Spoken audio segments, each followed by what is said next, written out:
KTR arrest మీద స్పందించిన MLC విచారణకు హాజరవుతాం అని కేటీఆర్ ఎప్పుడో చెప్పిన కూడా ఈ రోజు తెలంగాణ భవన్కు తాళాలు వేయడాన్ని తీవ్రంగా ఖండిస్తున్నారు.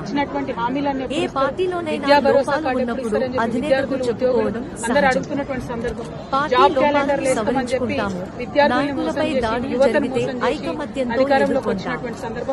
కాంగ్రెస్ పార్టీ విమర్శలతో రాజకీయ లబ్ధి పొందాలని చూస్తే వమ్ము చేస్తాం.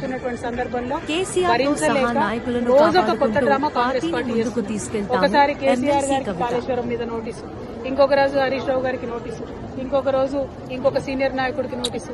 ఇవాళ మరి కేటీఆర్ గారికి మరి నాకు తెలిసి ఇది 5వ 6వ నోటీసు ఇవ్వడం,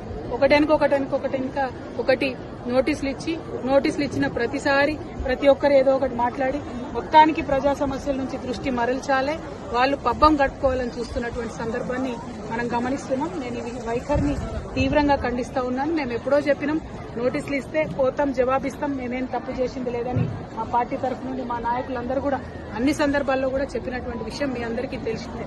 అయినప్పటికీ ఇవాళ తెలంగాణ భవన్ కి తాళాలేసి మా కార్యకర్తలు ఎవరు బయటికి వెళ్లకుండా చేసినటువంటి సందర్భాన్ని మేము తీవ్రంగా ఖండిస్తున్నాం.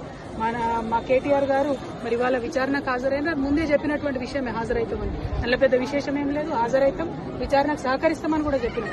ఇవాళ తను అక్కడ ఉండగా ఇవాళ భవన్ లో మరి తాళం వేయడం అన్నది నిజంగా కూడా దుర్మార్గం. మేము ఎప్పుడైనా కూడా ప్రజల పక్షాన్ని నిలబడ్డాం, ప్రజల కోసమే పనిచేసినాం. అది రాష్ట్ర సాధన కోసమైనా, రాష్ట్రం వచ్చినాక అభివృద్ధి కోసమైనా అనే విషయాన్ని మరొకసారి తెలంగాణ ప్రజలకు తెలియజేస్తూ ఈ ప్రభుత్వం ఈ యొక్క వైఖరిని మానుకోవాలి, డైవర్షన్ పాలిటిక్స్ మానుకోవాలని చెప్పి మేము డిమాండ్ చేస్తా ఉన్నాం. జై తెలంగాణ.